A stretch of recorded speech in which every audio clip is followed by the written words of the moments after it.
Welcome back Isn't to it a kids show? Yep, it Yes, sure is. it And I unequivocally is. Yeah, yep. Don't care. Welcome back to Overdunk, everybody. My name is Zoinks, and you are listening to your favorite competitive Pokemon Unite podcast. We are in episode 76, and we are on the other side of the North America International Championships. Of course, the North America Regional Finals Top 8 just happened. An incredible tournament. The environment was fun. The teams were amazing. Our casting was pretty great. It was an awesome event all around. I had a ton of fun. But of course, I am joined by two folks who were also there. So I just want to hear how everyone's weekend at NAIC was. Ven, how was your weekend? I mean, it was a lot. It was a lot of fun getting to meet everyone. Obviously, for those of you that were there, I was a little antisocial for a lot of it. Just a very big, overwhelming event. A lot of headaches. But all in all, it was a lot of great memories, and I wouldn't trade it for a world. Well, good. I mean, I'm glad you are feeling that way. Yes, there's environments with so many people can be tough, but I'm glad you had your moments where you're able to enjoy it, find your tribe, that kind of thing. Snacks, how about you? How did you enjoy NAIC? Oh yeah, loved it. It was awesome. Loved finally getting to put the names to people's faces that, I know you and I, being in London for Worlds last year, we got to actually naturally meet a lot more of the EU community because of that. Right. So EUIC was obviously great, but I felt like we had met quite a few of those individuals. So it was like kind of touching base again. But NA, I mean, it's been 2 years. We haven't really met any of these folks unless they qualified for Worlds last year. So seeing all these names that we've been casting over and over again for the last 2 years was amazing. So yeah, nothing but positive things to say from that. So meeting the players, meeting the community members, can't say enough about it. Yeah, I completely agree with the sentiments said so far. I had so much fun. The games were pretty incredible across the entire tournament, even starting with some amazing first round games and all the way to the end. I thought it was awesome. I tweeted about it. I definitely think the crowd was like the biggest MVP for me. I mean, it was unreal. Like, we are way backstage when we are casting at these international championships, and we can hear like all of it. Like, we can hear all of it because the Unite crowd is just going bonkers. Like, I mean, the other games definitely were like, we want to try to capture something of that if we possibly can, because it was sick. It was so fun. So thank you everybody for being a huge part of it. I know people in Twitch chat were hyping up the event as well. So it was sick all around. Why don't we just do a quick, like, if you had a cool moment you want to call out around NAIC? We'll talk a little bit more about, like, the specifics of the matches and games and stuff, but for those of the people that were there, were hanging out, or maybe the people who unfortunately could not make the event, what was something really cool that you're going to be like, that specifically, that was a ton of fun? It doesn't be a specific moment either, just like a general call out. Whatever, it's up to you. It's up to you. Ven, why don't you kick us off? General, like, specific call out for what I enjoyed about NAIC? Sure, yeah. Okay. I would say, first of all, like, obviously, like I said, meeting everybody in person was really cool. I think that there was a really awesome, the series between ASU and TTV. Like, actually, honestly, like, literally every single set of top four was so fucking hype. But especially, like, that third place and fourth place matches, like ASU YouTube and ASU TTV. I'd probably pick ASU TTV as my, like, favorite one. We're so unreal. Great to watch. Yeah, and every game was so close. Like, there was no, like, outside of, like, literal round one, there was no, like, or, like, even if you look at grand finals, which was technically 6-1, those, like, it didn't feel 6-1, right? Like, it those were so, like, all those games were super awesome to watch. Yeah, it went down to the wire every single time. Like, adaptations, I don't know, those two teams, like, just the hunger you could tell from both those rosters was unbelievable. And yeah, I'm seeing some in chat, by the way, of people showing their favorite moments as well. Please, this whole episode, throw some in, we'll call some out. Bridget, however, is not allowed to say anymore because she did say that she liked ulting me in my own jungle when I was only a Pupitar in the Learn to Play event, which I still resent. I really do blame Summertime, though, for coaching a brand new player to play Comfey on their Blastoise and chase me down every single engagement in that entire 10 minutes. But it's okay, I digress. Snacks, how about you? What was your favorite thing about the entire event? The event itself was my favorite thing, of course. So I'm going to actually take something that happened outside of the event, Sure. specifically, but in the sphere of Pokemon Unite community-dom, I guess. And that was so actually, Spraggles and I got to interview Lutano's dad during the event for a content piece where the mic's actually kind of duffed up. So that might be kind of lost in the ether, but that was really good. But ultimately, it got us a chance to talk to Lutano's dad and how supportive he has been of Lutano and Zug as well, because they've kind of been attached to the hip for a long, long time in other games. But then getting to talk to Lutano's dad further later that evening, ultimately getting the Lutano, the Dad Tano jersey, and then getting that signed by all the members of TTV. Like, I feel like it's like a Super Bowl one, like, holy relic thing. It's badass. I've got it. I can't wait to frame it up. I think I'm going to put a picture of them lifting the trophies as well. Throw that in kind of like one of those shadow boxes. It's going to go up in my my little casting room. So fun fact, side effect. Last time I was casting on camera, casting or doing Overdunk on camera, my basement was being worked on. That's still being happening, but in there, I'm actually gonna have like a little casting studio where I can actually start hanging all my stuff, and it's gonna be in there. So I will say, outside of the event itself, that was probably my my favorite moment. Cool. Well, look forward to a new studio tour on Unite Mike's YouTube of Deucenex's new studio. Cannot wait. It's gonna be sick. It's gonna be quick. It's gonna be quick, but it's gonna be sick. I'm excited for it. Yeah, if anybody is listening and like you just saw the broadcast, you didn't see any of the photos that people were posting in the event. Yeah, Deucenex got the Dad Tano jersey. So one thing led to another. Now he owns it. Now it's signed by the team. So that is definitely an iconic moment. I've seen some more favorite moments when Deucenex rolled up to us on a scooter while we were walking down the street. So Deucenex, I almost killed myself. Fun fact about that. I hadn't been on a bike in so long that I forgot the right-hand brake is the front wheel, not the back wheel. And I slammed that thing to go talk to the group of folks. And I like nollied, like I popped up on my front wheel for like 3 feet and almost buckled. So I'm glad I didn't yeet myself off the planet. But that was a great moment. Shout out. Shout out to almost dying on a scooter. Yeah, those are definitely good times. I think my favorite moment was like just coming out and seeing the crowd losing their minds for each event. I really do want to hold on to that. I think that was so cool. But yeah, outside of that, I mean, having the chance to be able to cast that losers finals between TTV and ASU was pretty cool. Like being able to just lose my mind, that was definitely fun. But yeah, I think let's start getting into the game. So let's talk about everybody's favorite game. So Ven, you already talked about Amaterasu TTV was definitely your favorite game out of the event. Deucenex, are you the same way, or did you have another game that kind of stuck out as your favorite? Yeah, it's really tough to beat that moment, specifically that game 3 between ASU and TTV. I really think, like Ven said, like all of top 4, like hardcore delivered, like it was kind of banana lands. I think the only maybe exception you could make is TTV against YT. Okay. No, who'd they get eliminated by? Was it ASU? It was ASU. Yeah, so like, that ASU.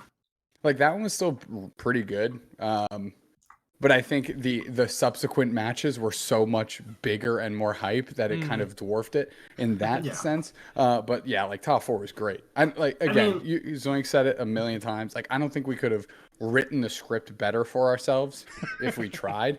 So I mean, I think that says it all. Yeah.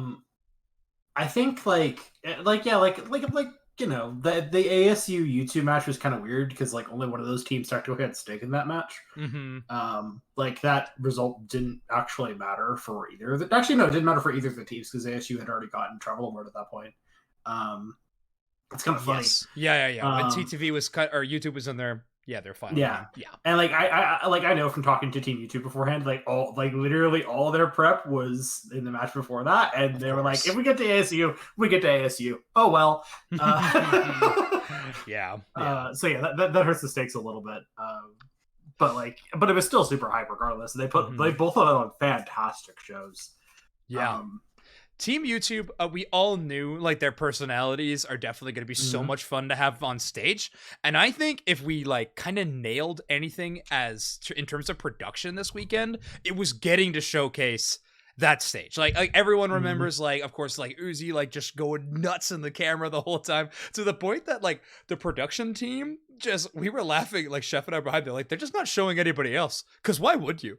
Just the whole time they didn't go to any other player for the entire match the first time they were on stage, because Uzi was just speaking a mile a minute, which was awesome. And so I think we really got some great interviews on stage. The stage itself looked a little bit cooler than EUIC. I think the stage graphics got a bit more got a bit better, a bit cleaner, and we also got to showcase those to the Twitch stream, which is kind of awesome that they were coming up on stream as well, like the stage shots and stuff. So just trying to like bring in everyone to that same experience, I thought was really, really cool. So yeah, Regi graphics were definitely lit. I always think the Rayquaza one's really cool. There's like tornadoes everywhere and stuff. I like tornadoes, I guess. It's just sort of my thing. So that's my favorite graphic.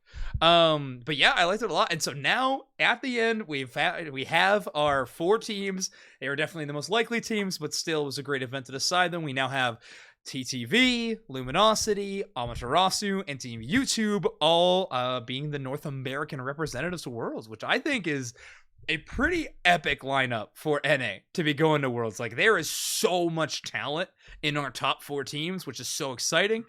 It is funny that we are sending 2 streaming platforms to the World Championships in Japan.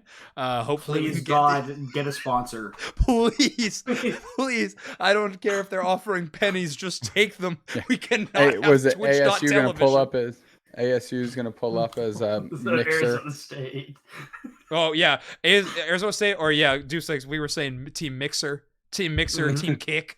Team Kick. Team Kick, Team TikTok. No, we're good. All right, I'll take TikTok streaming. Whatever it needs to be.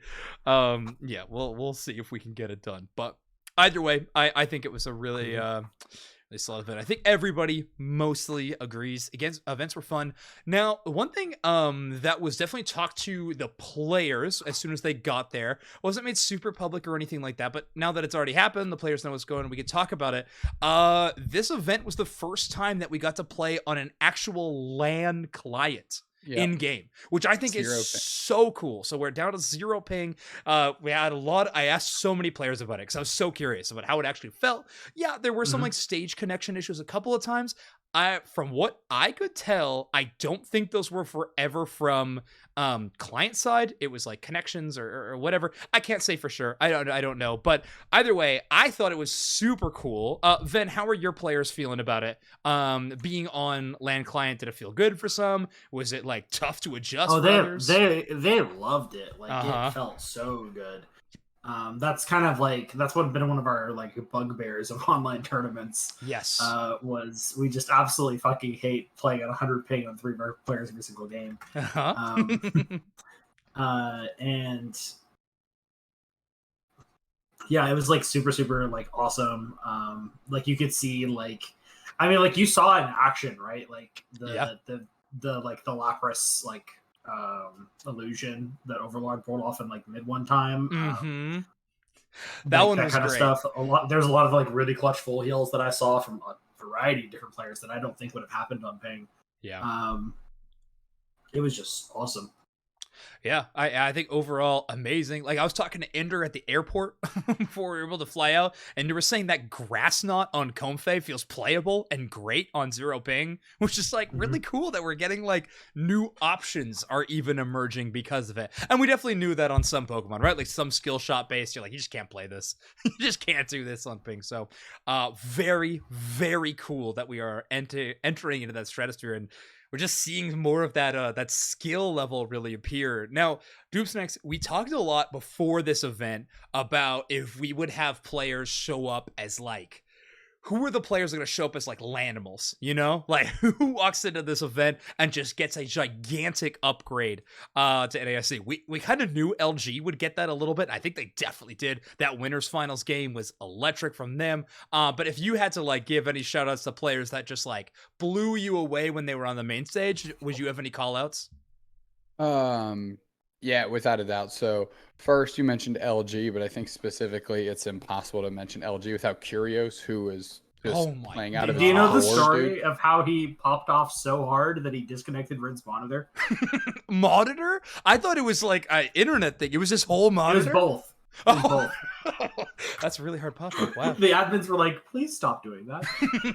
You can't stop him. You cannot. Oh man, that's great. All right, sorry, continue next. Yeah. So that was definitely a land boost. I think another team that got a land boost specifically was Ginyu Force. Mm-hmm. I think everybody on that team, I even tried to call it out. There was one particular game where every single player had like some ridiculous S tier highlight moment to win them the game. Maybe it was against Rogue or whatever, but it was sick. Like it was insane. Just like a crazy Katie secure from like long range on a basement Reggie, which was nasty. That and of course, you know, obviously, everybody on the team just kind of going out and playing out of their gourd. Mm-hmm. And then it's kind of not to mention the winners as well. I think Lutano got a huge buff, a huge buff. Yeah. And I'm ultimately at the end of the day, I'm just really proud TTV decided to understand what Rayquaza is and does and tried to take it for themselves. And, you know, they won themselves some games. So They certainly good on them. Does the narrative finally die? Can we stop bringing this up every broadcast when TTV comes on? Can we finally abandon it? Probably not. We're going to bring it up every time. Can't wait. But yeah, I think it was sick. So congratulations to the champs, obviously, of TTV. But hey, I mean, shout out to your team, Vin. I mean, second place is not an easy task with how stacked that top 8 team was. I know grand finals didn't go your way. I definitely saw that bounce back game in that grand finals after the reset. I was like, okay, LG's back. Here we go. Fortunately, not going your way, but I definitely think North America proved themselves as a world level talent. But I want to ask your two opinions after watching NAIC. Is that enough of a resume for us to be like, okay, North America is going into Worlds as one of the strongest regions right now? And what I'm essentially asking is, are we better than EU after watching this tournament? Deuce next. What do you think? Watching this tournament, I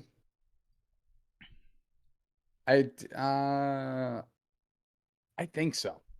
Okay. I think so. I think EU's number one is in a better spot than either LG or TTV, just based on the volatility that those teams have experienced throughout the year. But I think 1 to 4, I think NA is better. Interesting. Copium, call it whatever you will. I obviously, I've said this before, I'll say it again. I desperately want NA to win another world championship because eventually we're going to start losing them and never be able to see a championship again. So we got to fill up that trophy case now. So Sure. you know, whatever. We'll say I'm riding on Hopium. Okay. All right, Ven. Well, how about you? What are your vibes towards it all? I mean, you scrim so many of these regions and everything like that. What are you thinking about North America comparison to the world?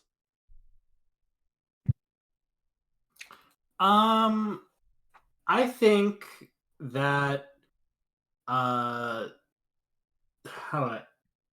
think that EU versus NA is still going to be really, really close. Oh, I can't wait. I think we have a very slight advantage because we got to play on zero ping L Europe, of course. Yeah, L Europe. But you know, it's definitely gonna be really, really close. I'm really excited to, you know, once we get to Japan, be able to scrim Talibobo and everything without the limiters of ping. But I don't know, like it's hard to really call one on top, though my NA bias is of course telling me to go NA on top. Let's go, baby. Yeah, okay. Well, strangely enough, I'm not the homer this. I think EU might still be a little stronger. I mean, TTV had a crazy run. I see Celestial in chat saying EU's getting swept. That's just like last year, baby. Let's go. Run it back. Let's go. Peps is kind of cracked. Yeah, I don't know. We've always said this Talibob is another world in our top 4. I mean, Amaterasu versus Peps sounds like a banger match to me. Like if we were to pit those two teams against each other, TTV versus Nouns is iconic. Like I don't know, I think it could not be more even, right? It's crazy, but I'm gonna leave the slight edge to Europe, so we'll see. Okay, let me ask you a question, a counter question back to you, Zoinks. Okay. Who's okay? I also think Time to Shine beats YouTube. Anyway, next. Sorry, go ahead. Whose mental across all 4 teams for their region is stronger, EU or NA? Ooh. Who's got tougher EU. mental between the 2 regions? Yeah, Ben's in the thick of it. I don't know though. There's some talk about some mental on a couple of EU teams. It's definitely EU. Okay, so definitely use the vote. I don't know. I'm not too sure. Okay, Amaterasu's mental impressed me a lot in this tournament. Actually, they had a hard time. Let's face it. Like, they had some really unfortunate circumstances, and they were able to bounce back. They were able to really well perform. They had a call out on stage interview with Yeet Fan. Shout out. I don't know. I think it's gonna be. I might put North America's. Oh no, I really don't know. I honestly, it's so hard to tell. Actually, how about I will you? also Deuce? Where are you say going towards? shout out. Well, actually, no. I'll let Deuce Next say that. I was going to respond to something you said about EFAN. I just don't know. I haven't been in the weeds too. So the difference between NA and EU, for like my perspective, is after EUIC and we were all hanging out with the EU teams, all those people talked about was Unite. So it was just like a massive download I got to do on every single individual on Unite. Whereas hanging out with NA, it was we are here because of Unite, but we forged friendships outside of Unite-based conversations, whereas EU is kind of like, for me anyways, my experience was a lot based in Unite. Interesting. So I don't actually know where the mental sits. But to your point, I think ASU really showed resiliency that I think a lot of teams would have boomed out of that situation without a doubt. But also I've had conversations with some teams in EU where, like, the way they talk about how they approach the game, it's like it doesn't matter who is next to them, as long as they're playing and doing the thing and not letting personal beef get into the way of what they're doing like in the ruins, then it just doesn't matter to them. Okay. Which I think is a very unique approach, which I think is why a lot of the EU teams have, for the most part, Time to Shine excluded, like, stayed together longer, because they can have beef, but if in game it doesn't matter, then they just keep plugging forward. Yeah. Which is maybe not the best thing, of course, but sure. it was something that is admirable in some sense. So, well, hey, I mean, shout out to the Doomsnack line of thinking. I mean, rosters will stick together, more successful long term. I mean, out of the 8 teams that North America and EU brought, the roster changes have been extremely minimum on, I would say, 6 out of 8 of them, right? I mean,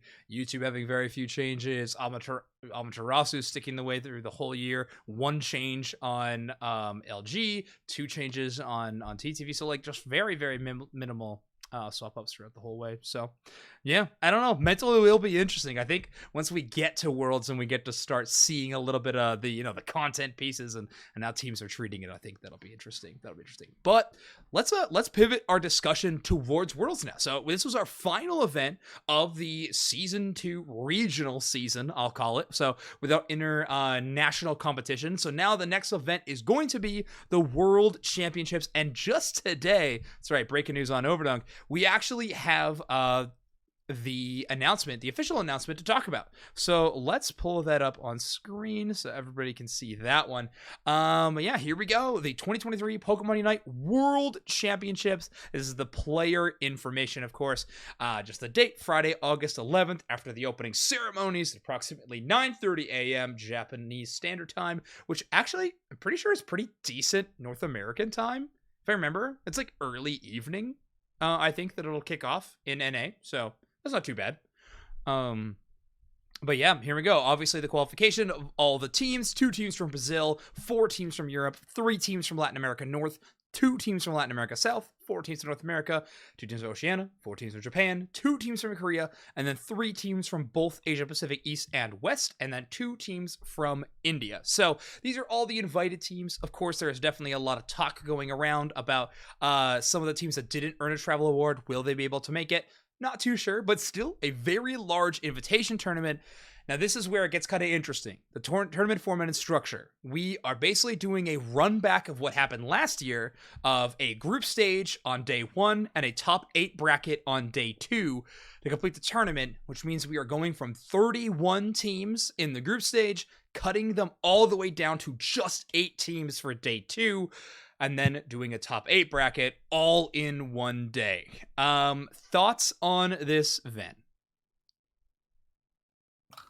Dude, how the fuck? Yeah, that's been kind of the general vibe that I've seen online of people talking about it. Yeah. Are there 4 groups? Are there 8 groups? I would be shocked if there was 8. I would be really shocked if there was 8. But it could be. How are they going to have the time to do all of this? Yeah, that is going to be interesting. So, obviously, these groups would be likely played. I mean, it's said right here in the structure announcement that it is played round robin. So we are going to be playing these games. Everyone will play everybody else in their group. And we're cutting down to 8. So, 7 groups of 4, 1 group of 3. No, I would really be surprised with that. I think it's 4 groups of 2 seeds coming out each. Deuce Next, what are your thoughts on this one? Just initial impressions. Yeah, I mean, initial impressions. Of course, we'd all like to have more days, right? Like, Yes. I don't think we're beating around the bush here. I think something I can shed a light on is just logistically. The options were, we have 2 days, right? The game, like Unite is given 2 days. Do you still have less invites, or? Like, if it was less invites this year, right, and it was like 1 CP, 1 regional winner, like LG's not there, right? So, like, is that something you want? And not see every game? Or do we want to have less teams, show more games, trying to get everybody on stage, this, that, and the other? So it's really, you can't have your cake and eat it too. Sorry, I'll let you finish. Sorry, I've been interrupting too much tonight. I apologize. No, it's all good. I mean, that's pretty much my point. Does it suck? Obviously. Do we want more days? Of course. But until Unite is stitched within the fabric of the other mainline games, like, we have headwinds to face, and we have to try and make chicken salad out of chicken shit sometimes. And obviously, having 31 teams in 2 days is not ideal. But hey, I'd rather have 31 teams than have. Again, I think LG is like a perfect example. Like, NA is a perfect example. If it's CP and region winner, like, we just don't have LG, and that doesn't feel right, So I'd rather have more teams than not. Oh no, Nouns would also be there. Yeah, no, we wouldn't have Peps, right? That would be the word. Correct. Peps. Peps after a crazy run, but they get to beat Nouns. Like, that would be exactly a bummer there too. You had thoughts here, Ven? Okay, obviously, this is something that has ticked me off a lot. Is this whole conversation around the travel award thing? Y'all arguing for giving every single team a travel award is going to make them reduce it out of 16. I'm just saying. Yeah. Because that's not like they're not going to pull over $300,000 out of their ass. Like, let's think about the money we're talking about. Yes, right? that is a large number. I don't even like. They actually might even be more this year, right? Last year was what, 3.5K per player. You're multiplying that by fucking 6 players in a team. It's like $2,400. I can't do math. No, it's more for sure. Yeah, it's about $24,000 per team. You want to add? It's about $24,000 per team, right? And so, like, there's another 15 teams. Like, that's not happening, right? Like, you're well over $300,000. It's good that we got this, right? Like, it's good that, we got more people coming. Obviously, not everybody's going to get to go that didn't get the travel award. We are, us at LG are very grateful and fortunate to have a sponsor. We are going. I will make that very clear right now. Oh, awesome. Hey, you heard it here first, folks. Luminosity Gaming is going to Worlds. Yes. Sorry. Anyway. And I think a lot of the Western teams are going to have to are going to go. Like, I would imagine all of top I would imagine all of EU's going. I would imagine, like, assuming the like fundraiser event goes well. Yeah, more on that later, by the way. We're going to talk about some cool community efforts to try to get some of those teams to Worlds that we are going to be helping with. So anyway, more on that later. Go ahead. Yeah. You know, and like, it's going to suck for a lot of the South American teams. Those are the people that really suffer from it. That's just kind of how the economy is. Yep. But I would rather have more teams have the opportunity to compete. In my ideal world, you know, Unite's a 3-day event, and I think in the future, hopefully that'll happen. I don't know. I think we have more than enough to justify it being a 3-day event. Yeah. There's some arguments for it for sure. Yeah, I think you kind of wrapped up most of the community sentiment to its full there, Ven. I think that is true. Yeah. But Dupes Next, you're right as well. Like, it is, you can't have your cake and eat it too. I think that is this year correct. I think we all want more in the future. And I think this year we've proved that Unite as a product could definitely deserve even more like broadcast time and everything. Like, I think what this game has done great esports wise initially was prize pool. I think this prize pool has been amazing since the start of the game in the official championship series, and I think increasing that is going to be really cool. So yeah, hold on one second. So Gamma said they already do pay that much. UIC 8, NAIC 8 with World 16, that's 32. Okay, so if you're, I think this is tongue in cheek, so I'm going to pretend it is, because if it's an actual suggestion, I'm sorry, that's banana lands. You don't. I want you to like just to know Gamma's vibe. They are saying like it's like they're already at that level. Like paying more would be egregious, I think is the decision, that spot they're coming from in. But yeah, absurd. Okay, which is why I'm taking it that way, just in case. But let's break that down just quickly.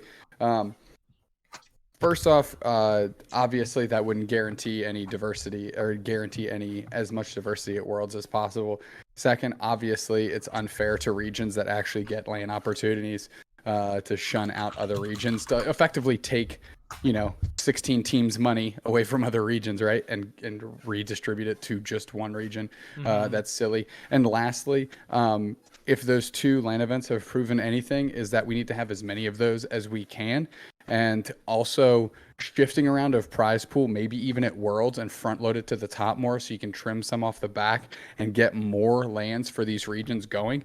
Having one at OCIC, having one at LAIC, LATAM, and of course Oceania is amazing. So LATAM, LAIC, if we invited LAIC would go so Brazil hard. And Latin America, North and South, and of course if we could get NA in there as well. But just like that event would go crazy. I mean, I just want more intercontinental competition. I want to shake Baby Mazzo's hand. That crowd is banana lands. They are insane. Also, last thing I want to say, I saw somebody at how was our turnout as compared to other games. The only time Pokemon Unite did not have the biggest crowd was on Sunday, Championship Sunday, when we simply weren't broadcasting games. That is the only time that happened this weekend. And even when other events were hitting their top 8s on late Saturday, if we were still going, we were like absolutely shattering them. We were taking over like half the TCG area. The casters couldn't hear what was going on because the crowd was going so berserk. I mean, Unite is unequivocally the Pokemon esport, and it's not even particularly close, right? Every other game, I think, could have believed them to be until this game was created. And I think we just kind of get the crown on that. So, long story short, I mean, this game is dope, and it's especially dope in person. It's especially awesome in person. I think anybody that's in this chat that was there at NAIC or at EUIC can co-sign on that, because it was crazy. It's a lot more fun to watch than watching 2 stupid looking deers click 30% moves on each other. Listen, okay. Ben, chill. Ben, you're sounding a lot like Dupes Max right now.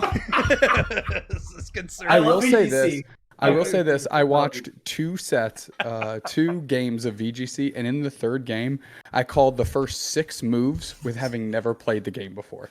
So there's the opportunity for variance, but sometimes you just gotta click your buttons in the right order. And that's kind of what happened. So, Okay, but to be fair, if it was the junior division games, they played out literally the same way for the first 6 turns. But the peak content.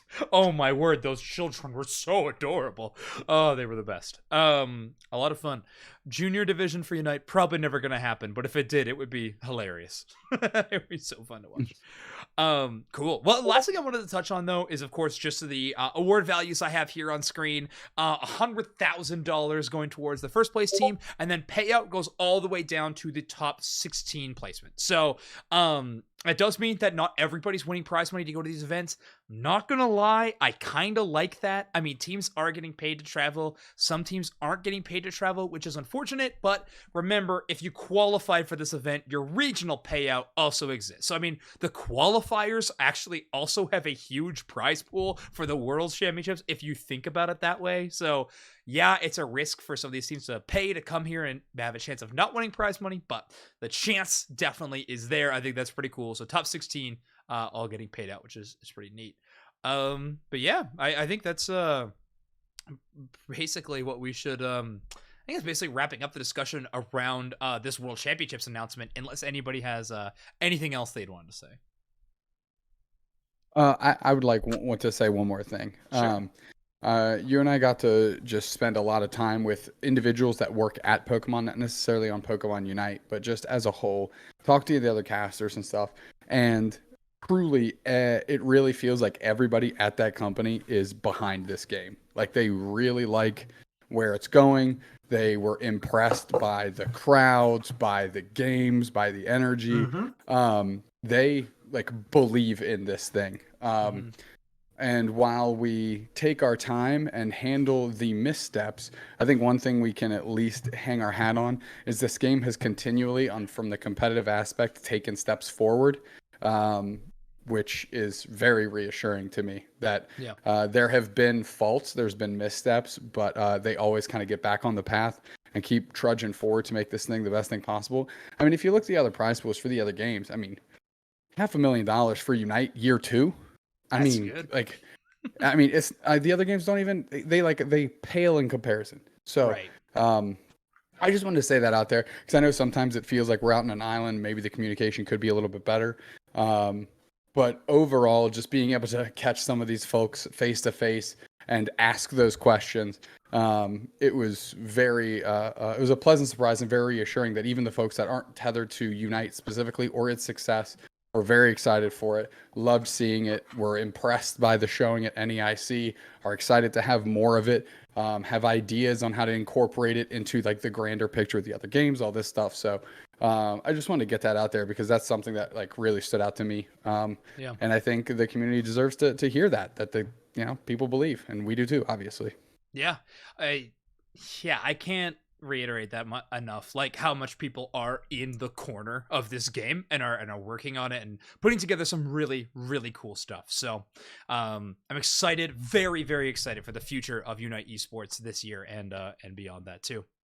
Let's pivot a little bit away from the esports side of things. I know that's mostly what our podcast covers normally, but I want to talk about some in-game stuff because we have a lot of like really cool stuff at the game. Well, it depends on what you think about these certain things. A lot of new stuff coming to the game right now, and I'm just gonna title this topic "New Stuff." For now. And the first one I think we could talk about is James Pond. That's right. Inteleon has now been added to the game. Fun new attacker. I think all three of us were kind of discussing it a little bit before the show. Like, we enjoy the Pokemon. He seems really fun. Ben, I know you are an Inteleon enjoyer. Talk to me about this Pokemon. All right. So I'm going to quickly restate a question that I asked on Twitter, and I will give you a little bit more details. And chat, you can guess.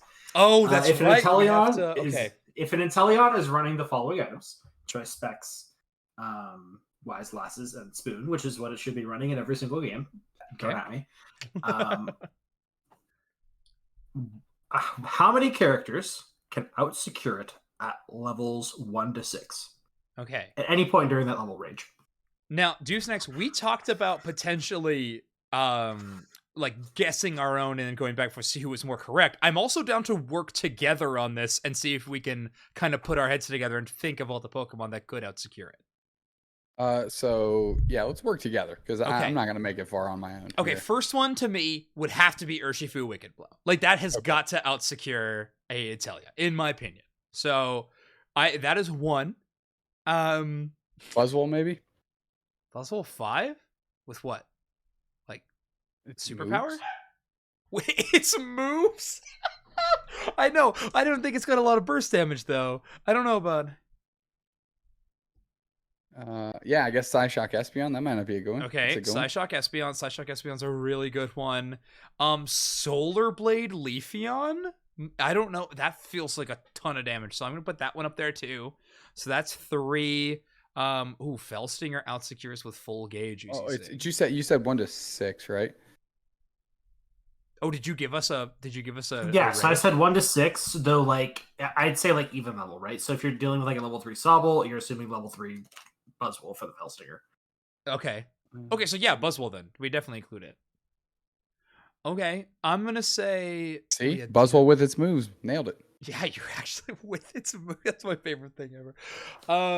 Okay, we're at what 4 then? Braxton's not doing it. Cinder's not doing it. Aegis slash Shadow's name boosted auto. Yeah, you have to lean into the boosted auto for that one. I think. Yeah. I don't think that's doing it. Man, I might be good with just saying 4. Gardevoir Psyshock? That's like 3 instances of damage though. The answer. Okay, hold on. I'm saying 4. Deuce next. Do you agree with 4? Or are you gonna put in a different number? No, it's just, we said we do this together. I'm with you. Let's go 4. Okay. Solidarity at 4. The answer. Oh, Power Punch? Only Mr. Mime Confusion. What? No. It outsecures Power Up Punch. It outsecures Superpower. It outsecures Fellstinger. It outsecures Wicked Blow. And yes, let me make this clear. It outsecures Wicked Blow. Oh my word. Okay, hold on. So break this down for us, Van. What is the metric you're using to do that? Just like a burst instance of damage, or how is that like?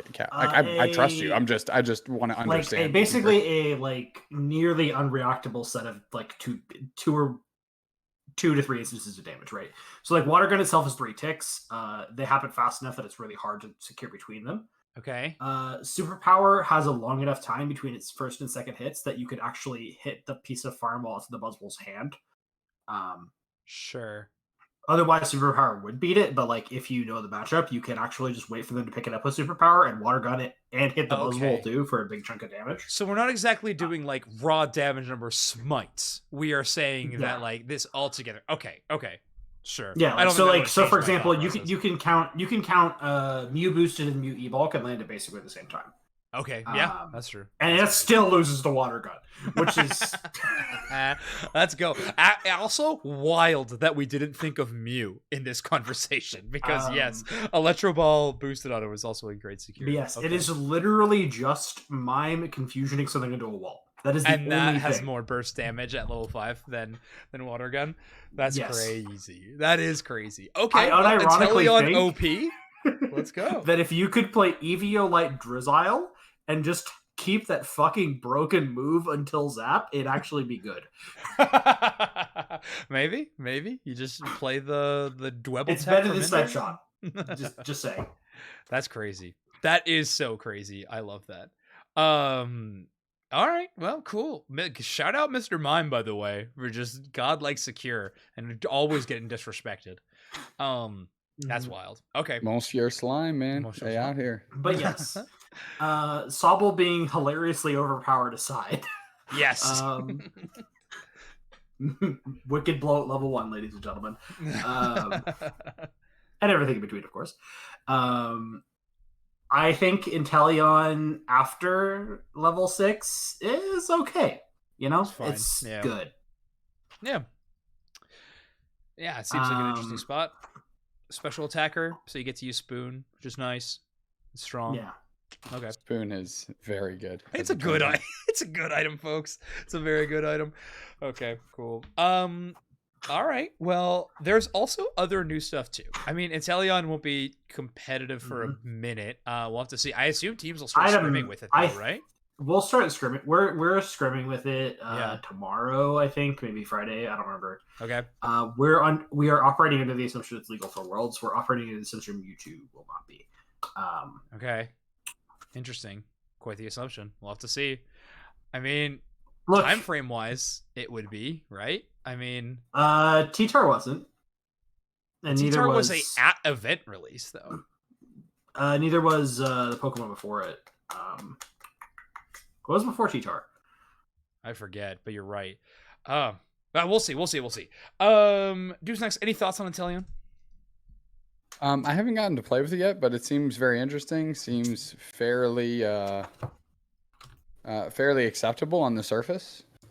So yeah, I'm for it. Cool. That's like a quality release to me. You know, Yeah. fun. Some people play it. It can be strong, but it's not going to ruin your games. So yeah, seems decent. It seems good. It seems amazing in like a double defender style comp. Like if you just let it shoot all the time, it just seems great. Okay, Shedinja Doll. We have stopwatch in Unite now. It finally happened. We were pretty terrified of this item. I think Ven and I were specifically pretty horrified about what this item could do. However, playing it actually feels like kind of okay in a game like Unite. Like pretty short cooldowns on most moves. Doesn't feel like you're baiting out too much. I think we're still kind of scratching the surface, like on how competitively strong it could be. But we'll see. I was playing some 5-stack with with Slash and a couple other people earlier. Slash was spamming Zoroark because Slash. And honestly, he was playing Shedinja Doll. It felt pretty good. It feels so good on Zoroark. I think it feels so good on that Pokemon.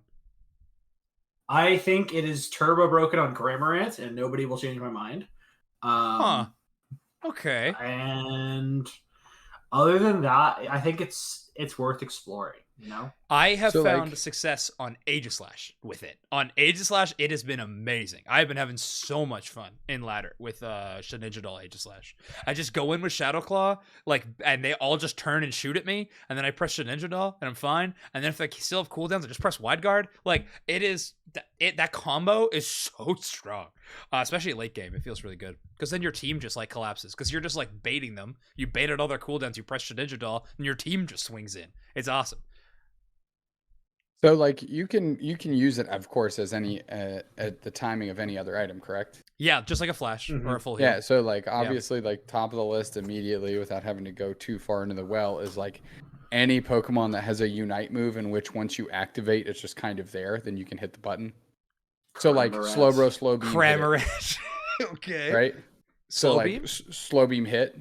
Oh, I think Slow Beam would cancel it, wouldn't it? Slow Beam might cancel. I think, well, no, but hold on. Sure. I think the opposite way is what we're talking about right now. If you slow beamed a target and then clicked Shedinja Doll, correct, would you still be slow beaming the target? Probably not, right? I don't believe so, no. Yeah, I don't think so. so. And also, you cannot doll while you're ulting. Yeah, while you're channeling the ult, I don't think you'd be able to. Well, you'd be. Well, no, you can do it while you're in the ult animation, but like if you get slow beamed, you cannot press doll. Okay. The only reason I think that is because I was playing Aegislash and I tried doing my big sword attack and then I Shedinja Doll'd mid it and I lost my sword attack. So yeah, okay. There are like maybe it's a case by case. I'm not too sure. Literally like the stuff came out very recently, so we'll have to get into it. Doll on Moonlight Clef. Okay, Indra's cooking. We'll have to see. I think a lot of the pretty good. A lot of times I just want a eject button more often, but yeah, on a specific Pokemon that just like doesn't really need positional advantage, yeah, that Shedinja Doll seems great. It seems really cool.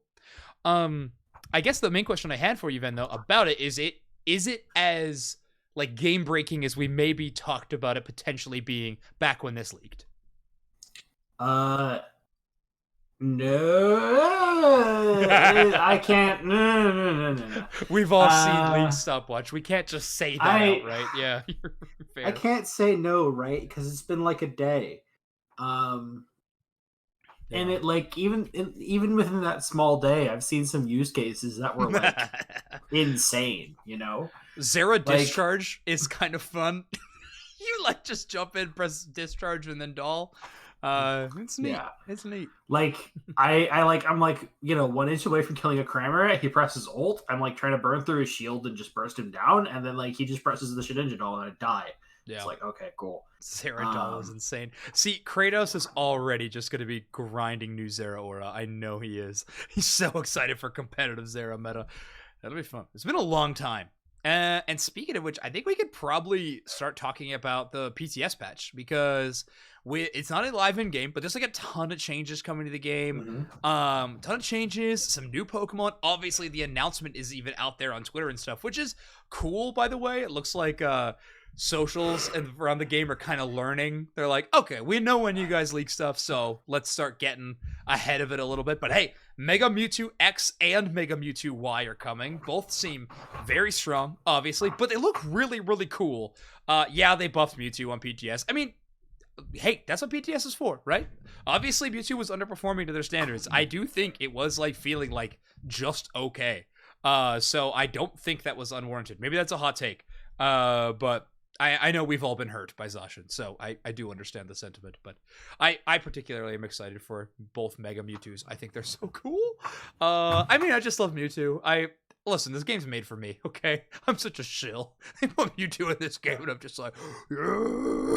So I am quite excited. But Deuce Next, any PTS change that you were able to see, whether on the Zeitgeist on Twitter, or if you got to play it a chance yourself, anything new change incoming that you're excited for? The thing I'm most excited about is that Mewtwo was put in the PTS server. That is so. You know, those that may not be in the know, Zacian never hit the PTS server, right? It was just like flipped on into the real game, and then it was like, oh no.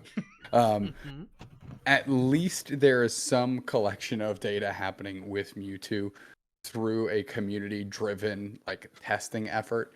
So yeah, that is the thing I'm most excited about, because I think that at least in some fashion help stem the potential cartoonishly overpoweredness of it. So yeah, that is my favorite thing, that that Pokemon is in there so people can see it. About Mewtwo as well, I just want to like talk about this out front when we start discussing this Pokemon. Like, make no mistake, everyone, like that Pokemon will be strong. Like they know what they're doing. They're not gonna put Mewtwo in the game and like make it not be a strong top tier Pokemon. But we do have pretty high hopes for it entering PTS that it won't be like Zacian was a different beast. It was a different beast. It ruined the game for a long time. So we are all hoping that that won't be happening again. Also, I saw someone asking if we know what Pokemon will be allowed for Worlds. We do not technically know quite yet. I'm pretty confident Teleon will be added. I'm of the opinion that a Mewtwo might be added. I don't have anything official word or something like that. I think if Mewtwo is not Zacian level or bugged in some way, I'm pretty sure it'll be legal. But we'll see. We'll definitely. Please, God Almighty, do not let Zacian through. Interesting. Okay, we've gone a year. We don't need it. Let's talk about that though. I think that's worth discussion. We talked about before. I mean, just a few episodes ago, Ven, you were saying that you thought it'd be fine if Zacian was in the game. I thought it'd be fine, and then I thought about it. Okay. And it turns out that that thing. With that, like, first of all, like, even its post nerf win rate is like in the 51% ish range. How many NA pro players do you know who practice that character? 0? Not a lot, but I mean, you have a month. Like, hold on. No, that's not my point. Hear me out. How many EU pro players? I think it's just Japan. I'm pretty sure it is just Japan. I mean, it was banned from their circuit too. I'm sure I get it. I don't think that's a good enough excuse. That character's no. That's not my excuse. I think that character's true power is not shown yet. And I think that it will be. There's a chance that it's so potentially disgusting. I see Celestial and Lutano typing me in the chat. I know you're both liars. I stalk all your .apis. Maybe not for the last 24 hours. You know, you got to get the dog in him. Okay. So yours is more of a preemptive. Like you're like once the top players get their hands on it, it might be something different. Okay. I don't know. It's kind of it's potentially really gross. I would like, but my number one thing is like, if they do allow it, I want to know, right? Like, I want to know not a week before the event what's allowed and what's not. You know? Yeah. Okay. That is a really good point. Because Yeah, there's so I many kind of hope questions. once there's like once the incoming balance patch we're kind of expecting pretty soon happens, I hope that is when some decisions are made on these Pokemon. But yeah, that is a really good point. Dupes next. Thoughts on unbanning Zacian for Worlds? Whatever. Let it through. Who cares? Okay. It's been long enough. I mean, at some point, they could hit it with a nerf again. They could do something. I don't know. Like, get it in the game and actually see what goes on, I guess. I mean, so like if you think about Dota, they'll release a brand new patch and then everybody's gonna have to play with these bug things like 2 days later on a massive event, right? Okay, So but like, nobody likes that. no, the pro players don't like that. That's Yeah. a very unique scenario here. I think on a visual level, and the people we're actually tailoring to, which is all the folks tuning in at home. Yeah, let's see something. I mean, obviously, if it's broken, okay. we'll all advocate it for not to come off of the ban list. But that's exactly to your point. Its true power hasn't been unlocked. So, like, what is it actually capable of? How are we going to find that out?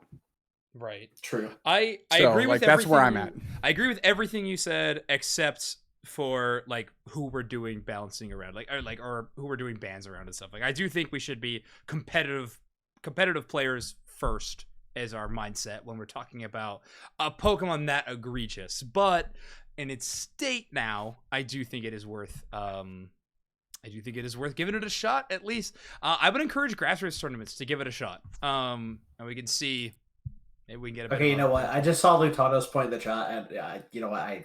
Fair. Sure. You know what? I yeah. take it Okay. back. So for everyone who's not watching live, Lutano's saying that Umbreon is in the game. Man, just unleash the dog. That is true. Umbreon is unreal. That thing is. I don't know if you've all played Ladder recently. That Pokemon is absurd. So yeah, we'll definitely have to see. I mean, those decisions thankfully aren't up to us. So some other people will have to make the call. Just please tell us. That's all I'm asking is please tell us. I think at the end of all that discussion, if that is our request, I think that it's an absolutely fair request that the players get that knowledge ahead of time, especially because PTS exists and people can actually try out some of these Pokemon that would potentially be involved. So yeah, I think that's a good point. Any closing thoughts? Maybe some like sentiments towards Worlds or anything like that people want to shout out, or just like things on the PTS. Any final thoughts on today's episode? Dupes next. Yeah, I think Worlds is gonna be dope. So let's get to it. All right. Yeah, fair enough. Ven, would you also like to get to Worlds? Yeah, Worlds is gonna be pretty sick. I want to say specific shout out to, one other thing I didn't get to cover at NAIC was like one of the magical things of meeting everybody in person. Was, just like getting to like actually like see people like as the people they really are, and like a lot of hatchet burying was done. I think I can good for a fact.